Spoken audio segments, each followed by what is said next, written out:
Bonjour. Eh bien, on va faire une nouvelle petite vidéo qui s'intitule La notation des étudiants par des universitaires, soit à la tête du client, soit en raison du tour de poitrine de l'étudiante. Alors, il faut savoir qu'aujourd'hui, on ne trouve plus de professeurs collège, lycée, ni même professeurs des écoles. Alors, on ne vous l'a pas dit, mais aujourd'hui, pour passer le CAPES, il faut avoir bac plus 5. Avant, c'était bac plus 4, donc ça fait depuis un an, comme ça, ils ont changé. Alors on dit oui, on trouve plus de personnes qui veulent être professeurs. Alors c'est pas du tout le cas, c'est qu'on met la barre toujours plus haute. Tous les ans, on met la barre plus haute. Donc moi, personnellement, je peux plus le passer. Oui, c'est bac plus 4.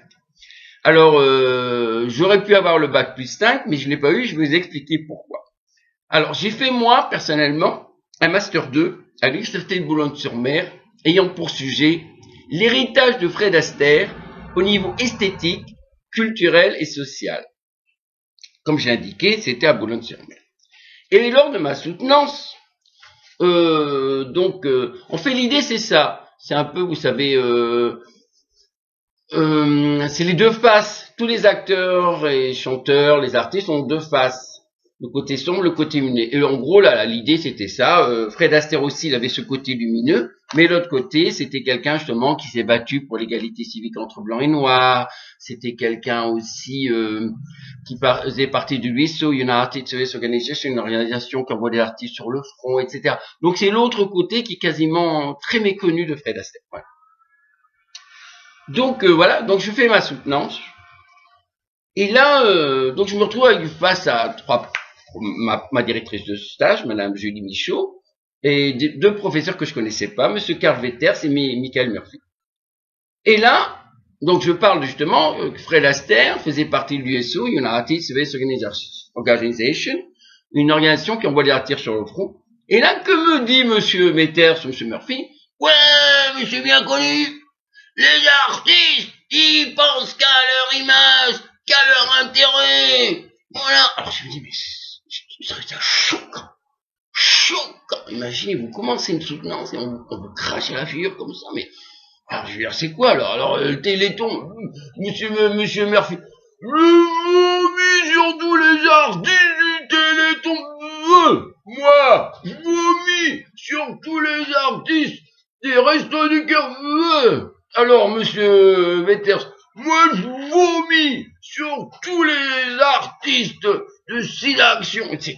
Oh, le choc, mais le choc. Bon, on continue.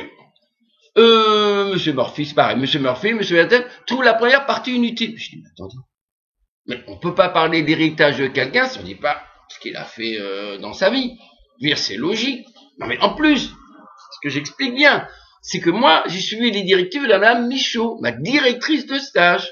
Donc on peut pas... en fait, on me reproche d'avoir écouté, d'avoir suivi les directives de Madame Michaud, ma directrice de stage. Il y a un problème.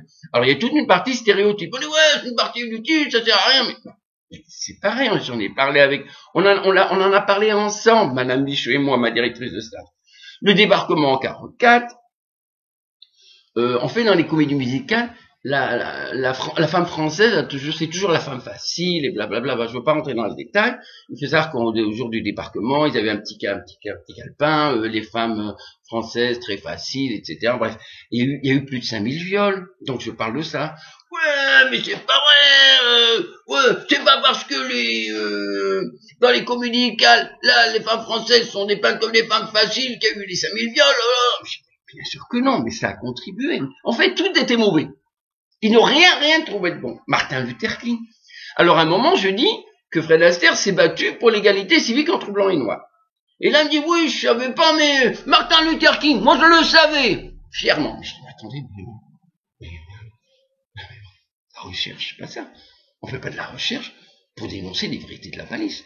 Faire de la recherche pour arriver à la conclusion que Martin Luther King s'est battu pour l'égalité civique entre blancs et noirs, mais ça sert à rien. Non mais Monsieur Vetters, monsieur Murphy, non mais c'est pas, vous n'êtes pas du tout à votre place, là. Non mais c'est grave. Non mais c'est très grave.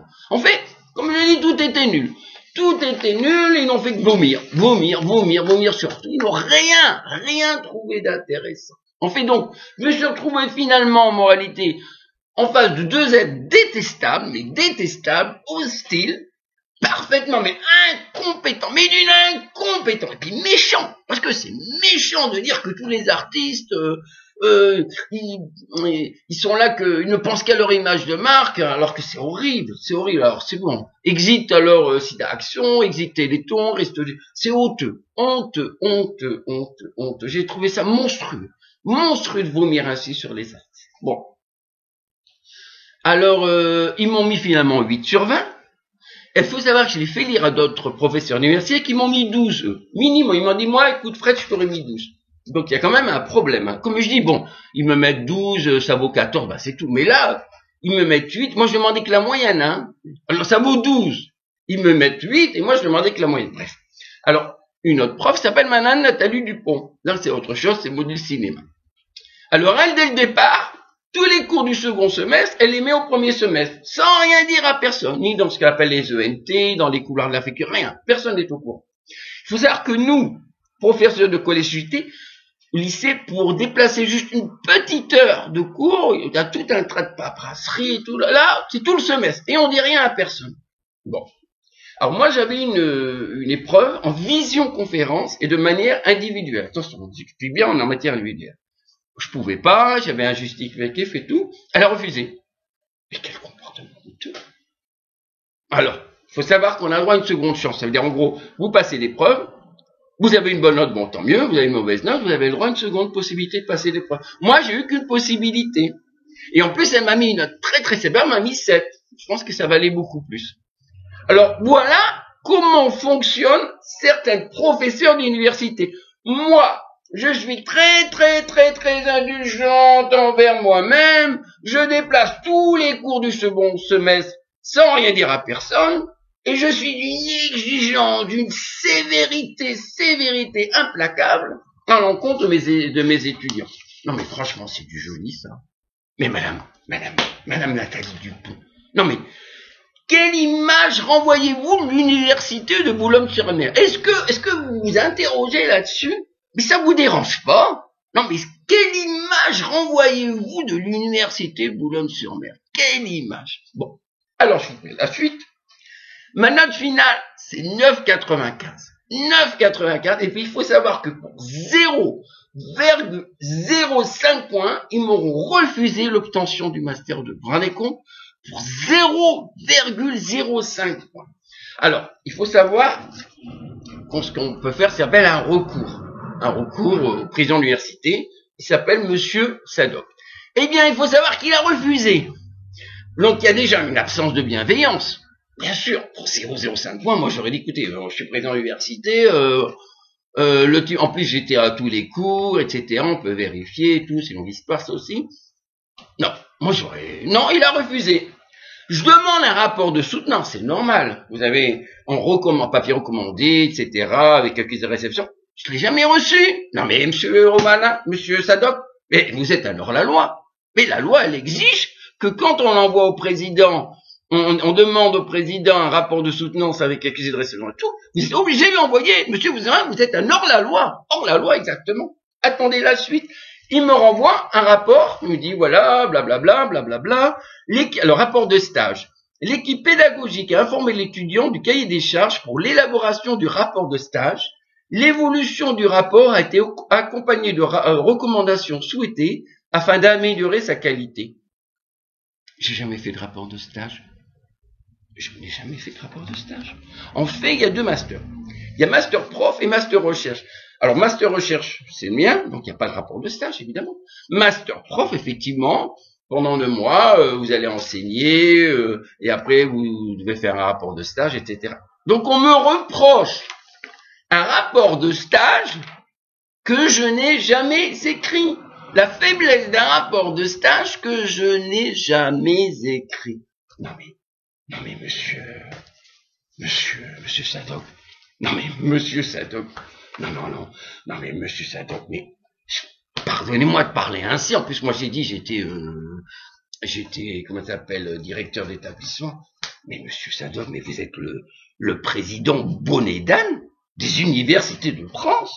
Mais monsieur Bonnet-d'Âne, vous, monsieur Sadok, vous êtes en train de vous couvrir de ridicule, par rapport à tous les présidents d'université, par rapport à tout le monde. Vous êtes le président Bonnet-d'Âne des universités de France, et ça vous dérange pas? Ah, mais moi, je me dis, mais attendez, non, mais un peu de sérieux, quand même. Non, mais vous aussi.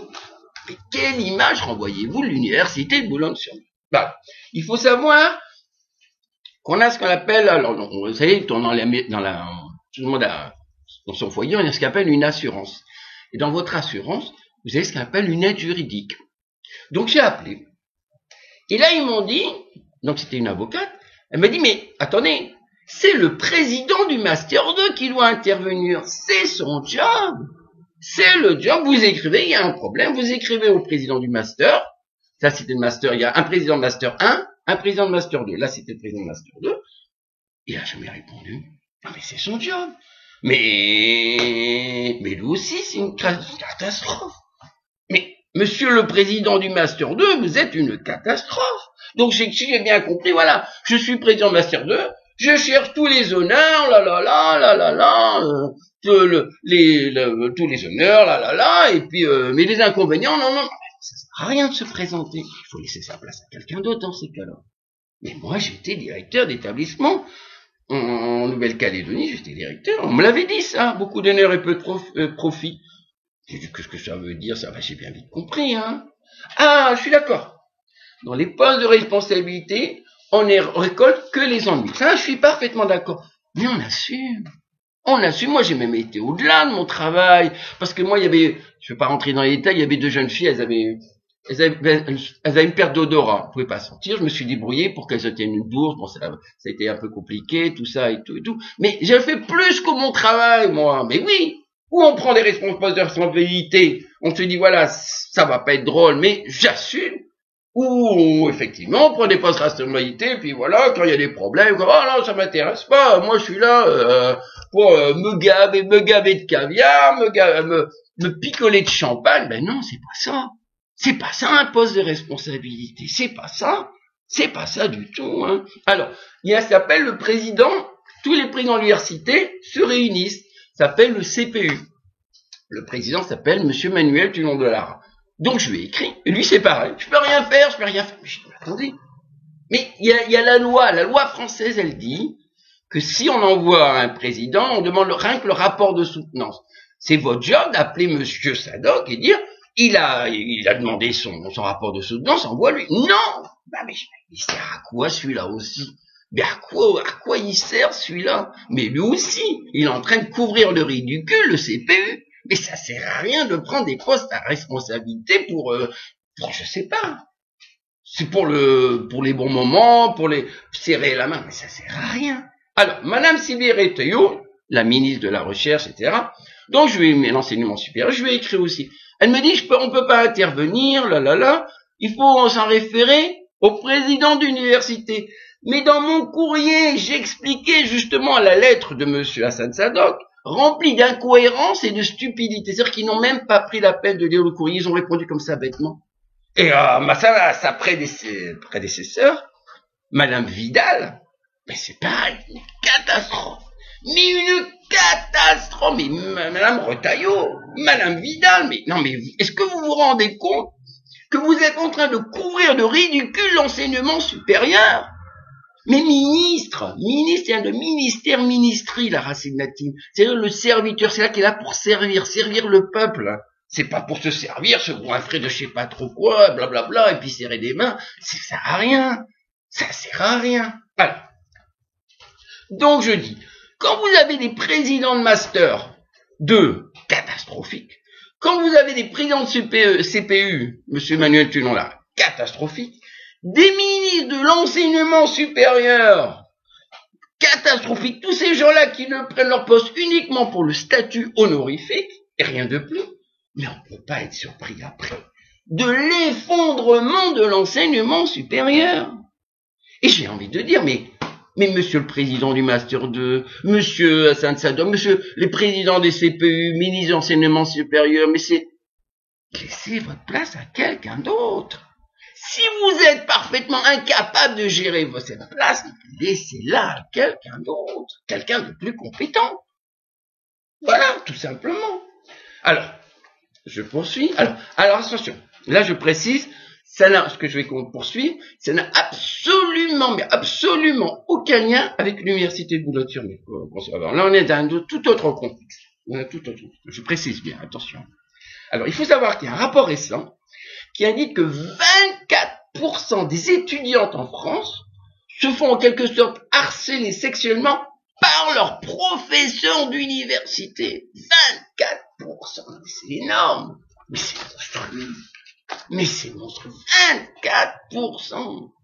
Et alors, et ensuite, vous regardez la télé et vous entendez le journaliste vous raconter comme sorte de leitmotiv. Oui, il n'y a plus personne qui veut se présenter au CAPES, les étudiants se désintéressent complètement du professorat, Mais pas du tout.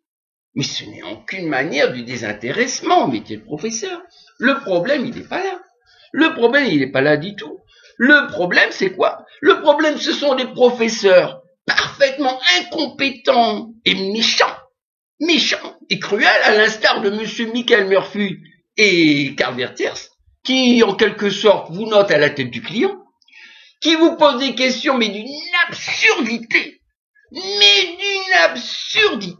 Des professeurs qui passent leur temps à vomir sur les artistes en pleine soutenance, qui vous reprochent d'avoir suivi les directives de Madame Michaud, votre propre directrice de stage, laquelle, entre guillemets, est restée complètement muette, elle a rien dit. Moi, je pouvais pas dire, mais on l'a fait ensemble, c'est Madame Michaud qui m'a fait on a fait ensemble le plan et tout, si vous reprochez le plan, rien, elle a rien, et moi, je pouvais pas, c'était infantile, ça fait bébé, ça fait bébé. Non, mais, et en plus, une fois que j'ai envoyé 2-3 mails à Madame Michaud, je voudrais bien comprendre ce qui s'est passé, elle a jamais répondu. Mais c'est quoi? Mais Madame Michaud, mais vous êtes d'un infantilisme aigu, on répond, on est des êtres humains. On parle calmement, gentiment, non mais c'est pas possible. Le problème, c'est quoi? Ce sont des professeurs, à l'instar de Madame Dupont, qui ont pour seule doctrine, je fais ce que je veux, comme je veux, quand je veux, je suis extrêmement indulgente envers moi-même, je déplace tous les cours du second semestre sans rien dire en personne, mais je me montre en revanche d'une inflexibilité, d'une sévérité implacable envers mes étudiants. C'est ça. Le problème, c'est quoi? Le problème, et je répète encore, dans un tout autre contexte avec l'université de Boulogne-sur-Mer, quand vous avez des professeurs d'université qui vous notent malheureusement suivant le tour de poitrine de l'étudiant, non mais attendez, 24% de filles qui sont harcelées. Non mais on s'étonne encore que peu d'étudiants se présentent au PACAPES. Mais le problème, ce sont pas les étudiants. Le problème, ce sont les universitaires. Ce sont eux le problème. Le problème, ce sont eux. Et en plus, il faut savoir que depuis 2-3 ans, ils sont devenus de plus en plus restrictifs pour le passage de licence au Master 2. Mais c'est pour cela que personne se présente au CAPES, en raison de tout ce que j'ai cité précédemment. On peut parfaitement comprendre. Vous vous rendez compte? Imaginez la fille qui se fait harceler. Elle se dit, je me barre. Mais c'est normal. Quand vous avez pour 0,05, moi je peux plus passer le CAPES. Sinon je l'aurais passé, moi, le CAPES, sans problème. Je peux plus le passer. parce que pour 0,05 points avec 2 profs, monsieur Carvetet, qui passent leur temps à vomir, des présidents de Master 2, qui normalement doivent intervenir. Enfin, tous des gens incompétents. Mais on a une incompétence, et puis une méchanceté, parce que c'est cruel et méchant de monsieur Carveter, c'est Michael Murphy, c'est méchant. Mais c'est ça, après le résultat, quoi? Le résultat, il n'y a plus personne qui se présente au CAPES, mais c'est normal. Alors, attention, je précise bien.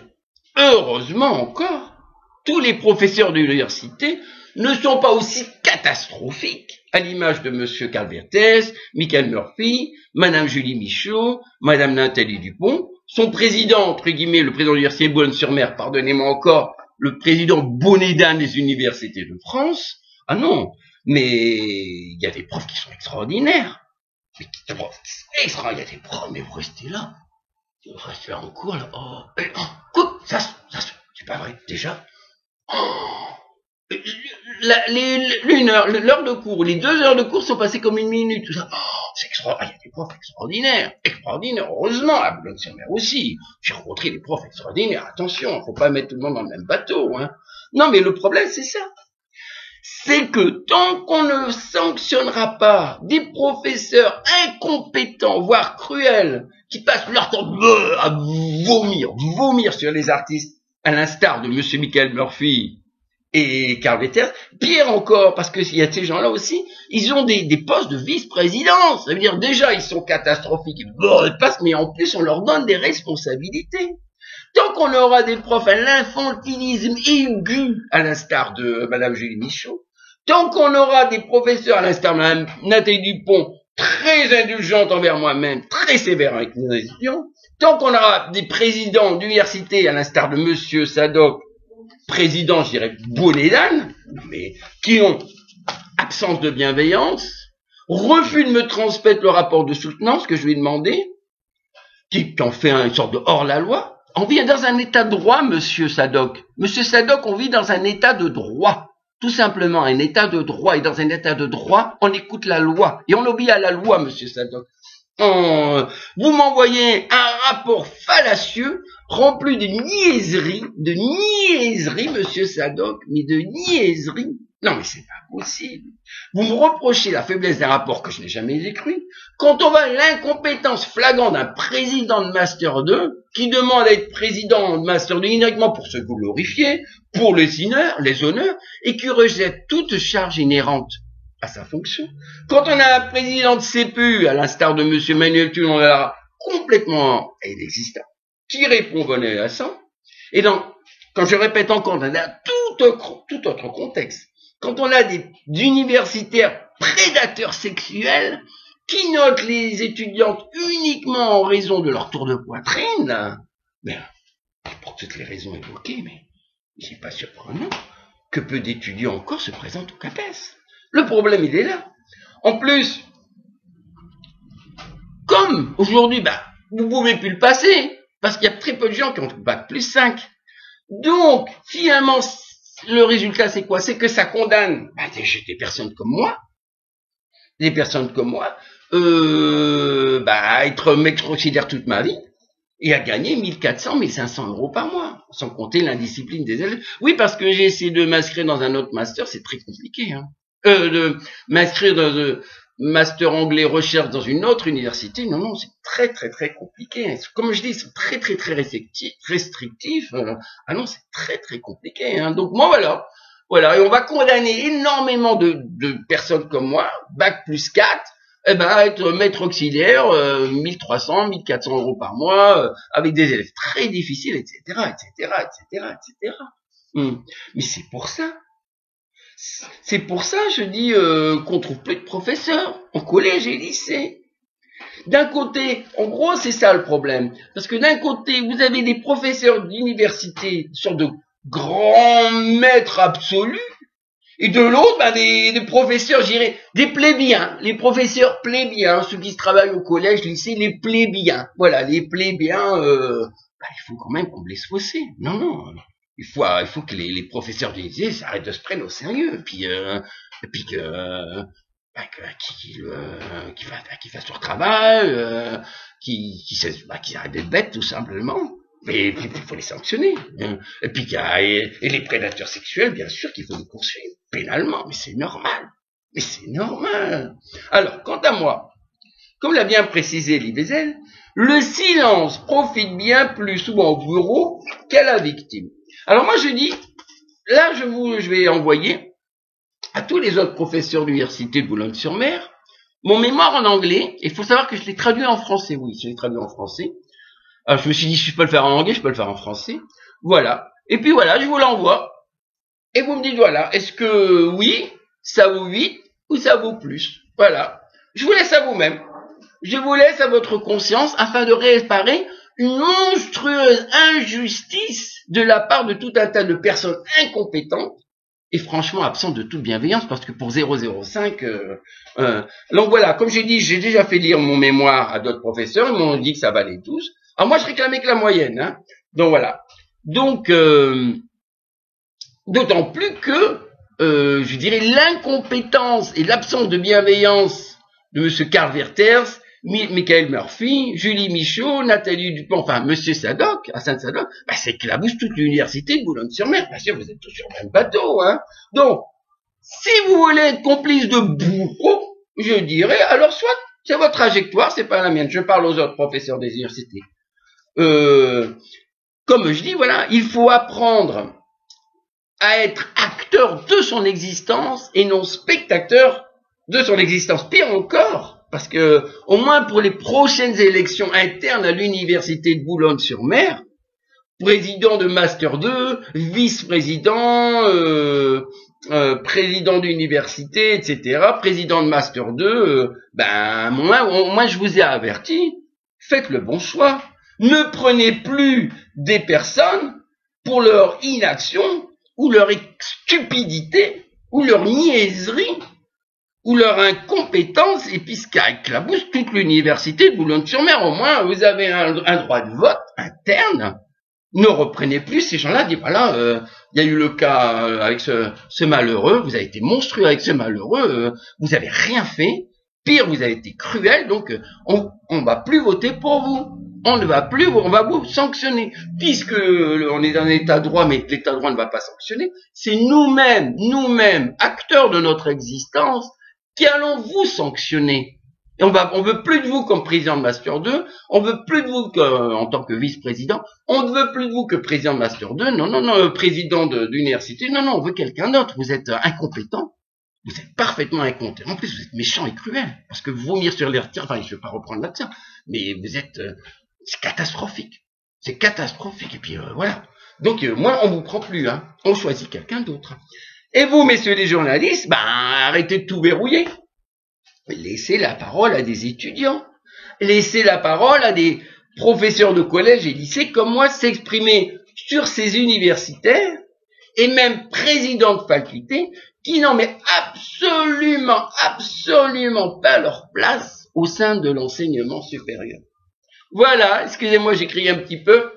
Bonne chance. Alors voilà, à tous les professeurs Boulogne-sur-Mer, lisez-la en français, lisez-la en anglais, et dites-moi, voilà, ça vaut plus que 8, ou ça vaut... moi je suis à l'écoute, je suis très à l'écoute, hein. Voilà. Merci, et comme j'ai précisé, acteur de son existence et non spectateur de son existence. Merci, au revoir.